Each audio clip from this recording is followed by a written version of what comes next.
Hello বন্ধুরা, welcome to my channel. আজকের এই ভিডিওটা আমি করতে এসেছি এমন একটা জায়গায়। এই জায়গাটার নাম হচ্ছে তারাপীঠ সংলগ্ন এলাকায় বীরচন্দ্রপুর। এখানে একটা ইসকন মন্দির আছে, তো এখানে ভিডিওগ্রাফি অ্যালাউ নেই ভেতরে, তাও আমি পারমিশন নিয়ে করলাম।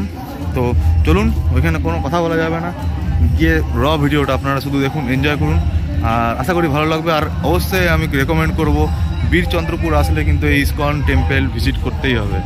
তো চলুন বন্ধুরা, ভেতরে যাওয়া যাক, আর ভিডিওটা সম্পূর্ণ দেখুন, খুব ভালো লাগবে।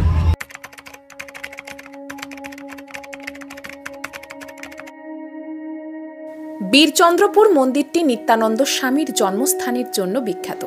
এই মন্দিরটি ষড়ভুজাকৃতির জন্য পরিচিত। প্রতি বছর হাজার হাজার ভক্তের সমাগম হয়। বীরভূমের তীর্থস্থানগুলির অন্যতম এখন বীরচন্দ্রপুর।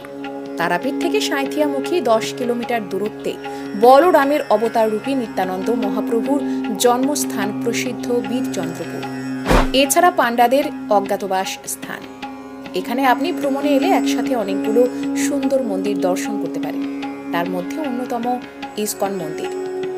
মন্দিরের পরিবেশ নজর কাড়ার মতো, বিশেষ করে মন্দিরের সৌন্দর্য চোখে লাগার মতো।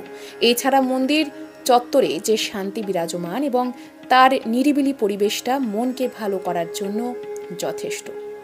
খুব সুন্দরভাবে সুসজ্জিত এই মন্দির সন্ধেবেলা আসলেই আলোর ঝলমলানি দৃষ্টি আকর্ষণ করে।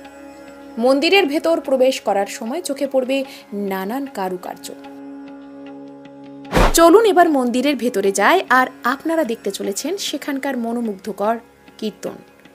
আর ভিডিওটা এতক্ষণ দেখে ফেলেছেন যখন, এইরকম আরও ভিডিও দেখার জন্য চ্যানেলটা সাবস্ক্রাইব না করে কিন্তু যাবেন না। অবশ্যই সাবস্ক্রাইবটা করে ফেলুন।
ভিডিওটি ভালো লাগলে একটি লাইক করবেন, আর এই রকমই নিত্য নতুন ভিডিও দেখার জন্য আমাদের চ্যানেলটিকে সাবস্ক্রাইব করে পাশের বেল আইকনটি বাজিয়ে দেবেন এবং পরবর্তী ভিডিওর জন্য অপেক্ষা করতে থাকুন।